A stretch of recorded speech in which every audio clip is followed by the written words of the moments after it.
Moi, c'est Lorraine, 26 ans, assise à cette table de cuisine qui colle à décoller des résidus de colle bleu séché de mes doigts, je suis maîtresse en maternelle.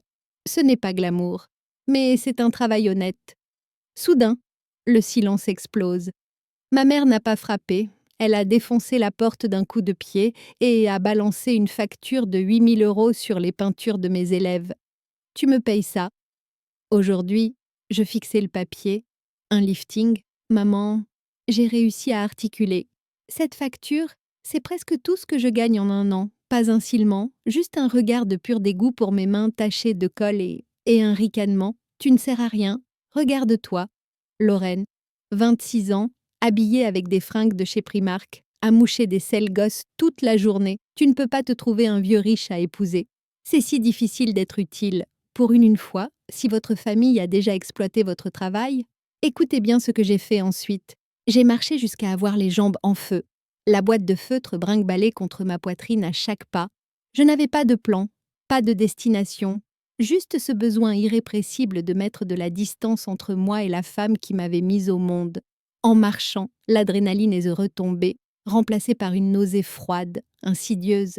Ce n'était pas la dispute qui me rendait malade, c'était l'habitude. Ce n'était pas un scénario inédit, juste la performance la plus bruyante d'une pièce que nous jouions depuis des années.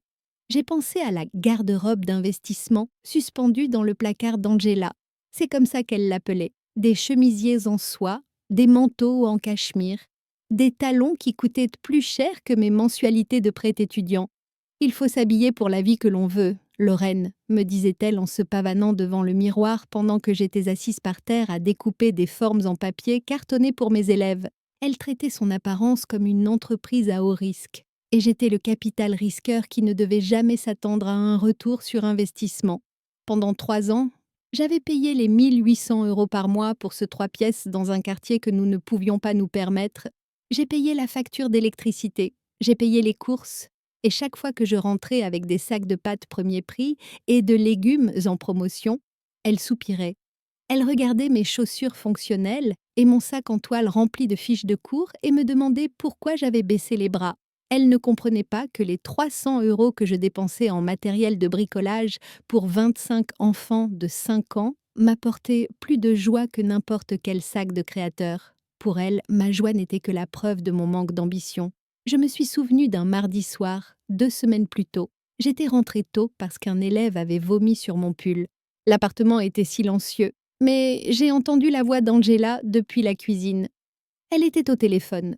Sa voix avait pris cette intonation fragile et haletante qu'elle utilisait quand elle voulait quelque chose. Je suis restée figée dans le couloir, à écouter « Je ne sais plus quoi faire, tante Sarah », sanglotait-elle. « Je suis si malade, les médecins disent que j'ai besoin de ces traitements. Mais Lorraine, elle ne veut pas m'aider. Elle dit que c'est du gaspillage d'argent, que je devrais juste apprendre à vivre avec la douleur. Maë, j'ai senti le sang quitter mon visage. Il n'y avait pas de maladie, pas de médecin. Les traitants étaient manchement. Et c'était les interventions esthétiques sur lesquelles elle faisait des recherches depuis des mois. Elle mentait à sa sœur, à ma famille, me faisant passer pour un monstre sans cœur qui laisserait sa mère souffrir. Tout ça pour masquer sa propre vanité. J'ai eu envie de faire irruption dans la pièce et de hurler la vérité. De lui arracher le téléphone et de dire à tante Sarah que j'avais payé pour les soins dentaires d'Angela, les réparations de sa voiture, ses urgences au spa. Mais je ne l'ai pas fait. Je suis juste allée dans ma chambre. J'ai changé de pull et j'ai fait comme si je n'avais rien entendu. Pourquoi suis-je restée? C'était la question qui me hantait. Assise sur un banc, dans un parc à 5 kilomètres de chez moi, pourquoi avais-je enduré les insultes, la pression financière, les mensonges? Ce n'était pas seulement la peur, c'était quelque chose de plus profond, de plus insidieux. J'ai réalisé alors que j'avais été conditionnée à ça depuis toute petite. Angela m'avait appris que l'amour n'était pas un cadeau, c'était une transaction.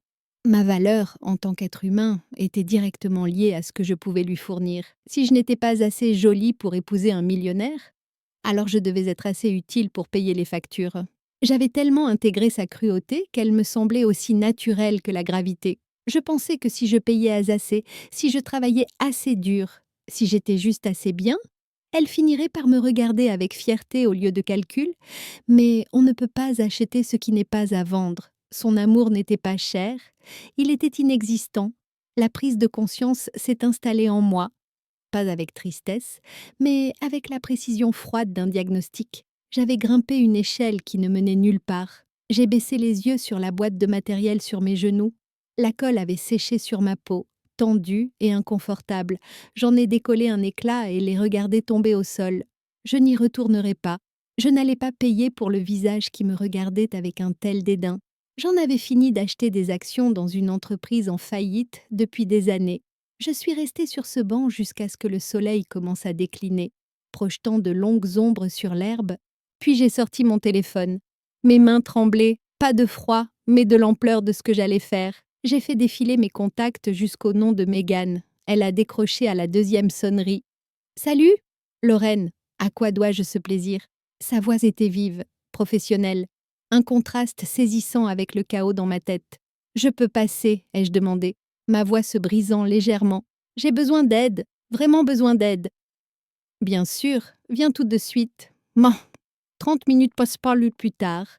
J'étais assise sur le canapé en velours moelleux de Mégane, une tasse de tisane réchauffant mes mains. L'appartement était calme, propre et sentait la lavande. À des années-lumière de l'humidité et de la tension de ma propre maison, je lui ai béloute raconté la facture esthétique, les insultes, les années à payer le loyer pendant qu'Angela jouait les victimes, le sentiment d'être piégée dans un cycle que je ne pouvais pas briser. Mégane a écouté sans m'interrompre, son expression passant de la sympathie à une vigilance professionnelle. Quand j'ai eu fini, elle a posé sa tasse et s'est penchée en avant. « Lorraine, » dit-elle d'un ton sérieux, « il ne s'agit pas seulement de mauvaise éducation, ça ressemble à de la violence économique, et on doit savoir jusqu'où ça va. » « Qu'est-ce que tu veux dire ?» ai-je demandé, une boule d'angoisse se formant dans mon estomac. « Je veux dire, » dit-elle en ouvrant son ordinateur portable, « qu'on va vérifier ton dossier de crédit. Maintenant. » J'ai hésité. Une partie de moi ne voulait pas savoir. Une partie de moi voulait croire qu'Angela était juste irresponsable, pas malveillante. Mais le souvenir de son visage quand elle a exigé que je paye la facture, cette arrogance pure, a durci ma résolution. « D'accord ?»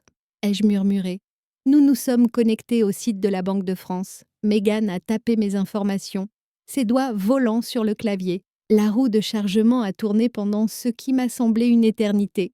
Puis le rapport est apparu. Mégane a eu un hoquet de surprise. Je me suis penchée, plissant les yeux. Au début, les chiffres n'avaient aucun sens. Une demande de prêt immobilier, plusieurs cartes de crédit avec des plafonds auxquels je ne pourrais jamais prétendre. Et puis j'ai vu les soldes. « C'est quoi ça ?» ai-je demandé en montrant une ligne intitulée « Prêt travaux ». Le solde était de 5 000 €. « On n'est pas propriétaire », ai-je dit, ma voix montant dans la panique. « On est locataire. Pourquoi est-ce qu'il y a un prêt de travaux à mon nom ?» Mégane a fait défiler la page. « Et là ?» a-t-elle pointé. « Une carte de crédit ouverte il y a 18 mois. Solde 12 500 €. Une autre ouverte il y a 6 mois. Solde 11 000. La pièce s'est mise à tourner. 28 500 €. Presque mon salaire annuel net d'impôts. Des dettes que je n'avais pas contractées, des prêts que je n'avais pas signés. Elle a utilisé mon numéro de sécurité sociale. Ai-je réalisé, l'horreur m'envahissant, froide et tranchante. Elle a volé mon identité. « C'est une fraude, Lorraine, » a dit Mégane, sa voix dure. « C'est un crime. Elle ne s'est pas contentée de t'utiliser. Elle t'a volé. » Je fixai l'écran, la liste des transactions des boutiques de luxe, des restaurants 5 étoiles, les frais d'une agence matrimoniale de luxe, pendant que je mangeais des nouilles instantanées et que je portais des chaussures trouées. Angela vivait une vie de rêve à mes frais. Ce n'était pas pour les factures, ai-je murmuré. La trahison plus profonde que n'importe quelle insulte. Elle me disait qu'elle avait besoin d'aide pour les factures, mais elle achetait ça. Mégane a fermé l'ordinateur portable d'un geste sec. « On ne va pas seulement contester ses débits, » a-t-elle dit, son personnage d'avocate prenant complètement le dessus. « On verrouille tout ce soir. » Nous avons passé les 4 heures suivantes à rédiger des lettres de contestation, à déposer des alertes à la fraude auprès de toutes les agences de crédit et à documenter chaque compte frauduleux. Mégane était méthodique, impitoyable, elle n'offrait pas de platitude, elle offrait de l'action. « Tu restes ici ce soir », a-t-elle dit quand nous avons enfin terminé. « Et demain, on va à la police. » J'ai hoché la tête, anesthésiée.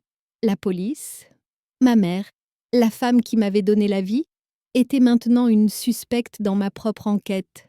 C'était surréaliste, comme un cauchemar dont je ne pouvais pas me réveiller. Mais cette nuit-là, allongée dans le lit d'amis de Mégane, entourée de silence au lieu de l'énergie frénétique d'Angela, j'ai réalisé quelque chose. Pour la première fois depuis des années, je ne me demandais pas comment j'allais payer pour les erreurs d'Angela. Je me demandais comment elle allait payer pour les siennes. Je me suis réveillée tôt le lendemain matin. Mon esprit était étrangement clair. L'anxiété qui bourdonnait habituellement dans ma poitrine avait disparu, remplacée par une détermination d'acier. J'avais un plan, simple, légal et absolument dévastateur. Assise à la table de la cuisine de Mégane, mon ordinateur portable ouvert. D'abord, je me suis connectée au site du fournisseur d'électricité. Mon nom était le titulaire principal du compte. J'ai cliqué sur « Résilier le compte ». Un avertissement est apparu. Cette action mettra fin au service à moins qu'un nouveau titulaire ne soit ajouté. J'ai cliqué sur « Confirmer ». Ensuite, le bail. J'ai appelé l'agence immobilière. « Je déménage », ai-je dit au gestionnaire, d'une voix ferme. « Je veux que mon nom soit retiré du bail immédiatement. Ma mère restera l'unique locataire. Elle devra se requalifier avec ses propres revenus, a prévenu le gestionnaire. Si elle ne remplit pas les conditions, nous devrons émettre un avis d'expulsion. Ah, je comprends, ai-je dit. Veuillez procéder au retrait. Enfin, j'ai appelé les agences de crédit. J'ai placé un gel sur mes dossiers. Fini les prêts, fini les cartes, fini d'utiliser mon nom pour financer un style de vie que je ne pouvais pas me permettre. Alors que je fermais mon ordinateur, mon téléphone a vibré. C'était un SMS de M. Henderson, le père d'un de mes élèves. C'était un inspecteur de police. Un homme gentil qui me demandait toujours comment s'était passée ma journée quand il venait chercher sa fille. « Sophie, mademoiselle Lorraine », disait le message, « je suivais une affaire près de la clinique de l'Âge d'Or et j'ai vu votre mère, juste pour vous prévenir.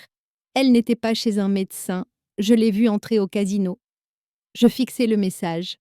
Le casino, bien sûr, les traitements médicaux, le besoin désespéré d'argent.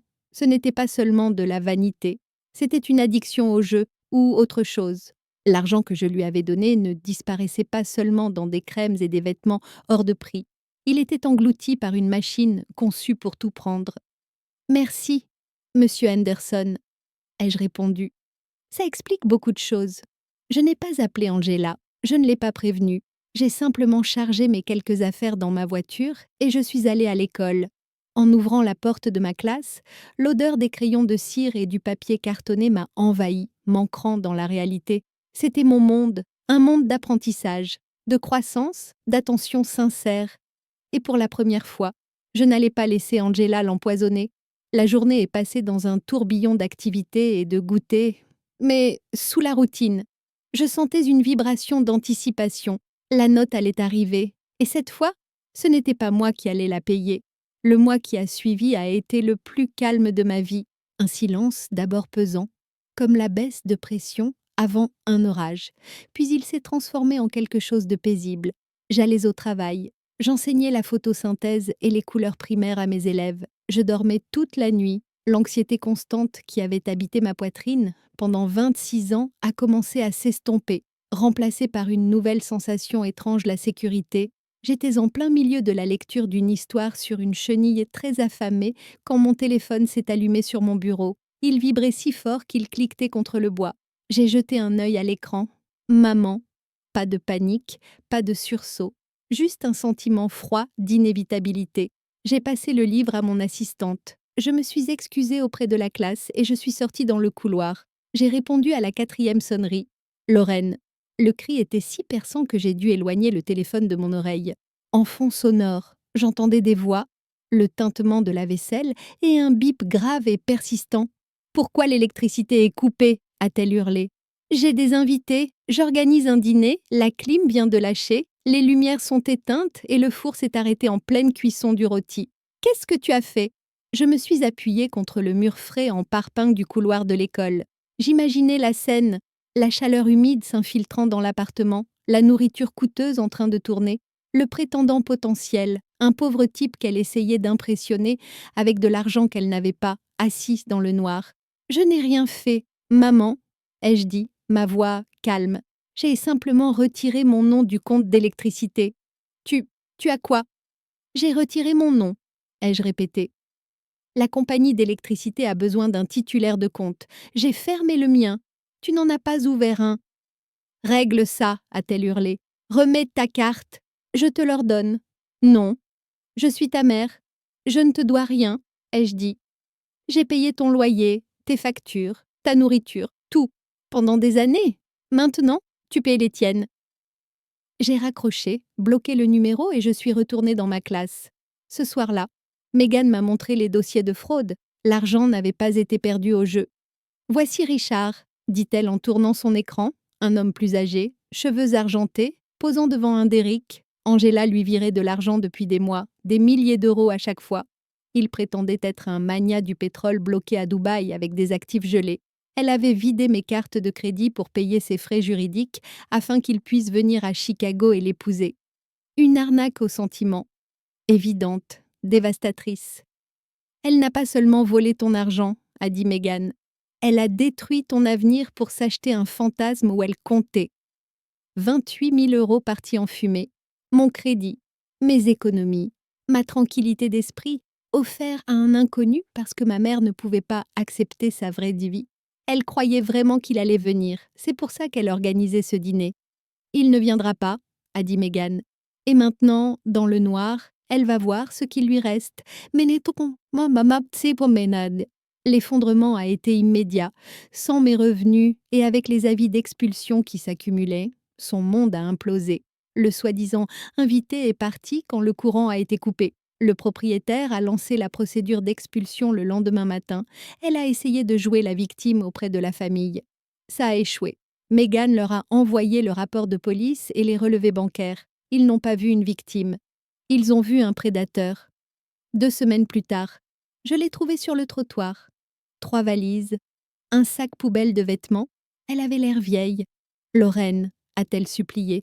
J'ai juste besoin de quelques jours. Richard arrive la semaine prochaine. Il n'est pas réel, ai-je dit. L'argent a disparu.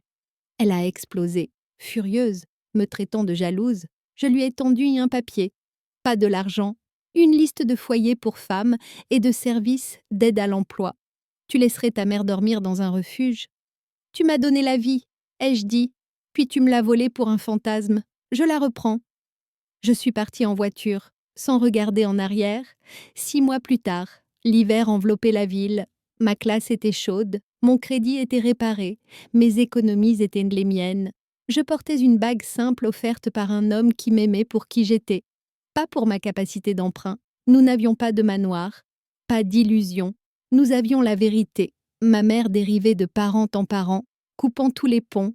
La douleur persistait mais s'estompait quand je regardais les visages de mes élèves, pleins de confiance. Je pensais autrefois que la justice signifiait la punition. Ce n'était pas ça. La justice, c'était ça.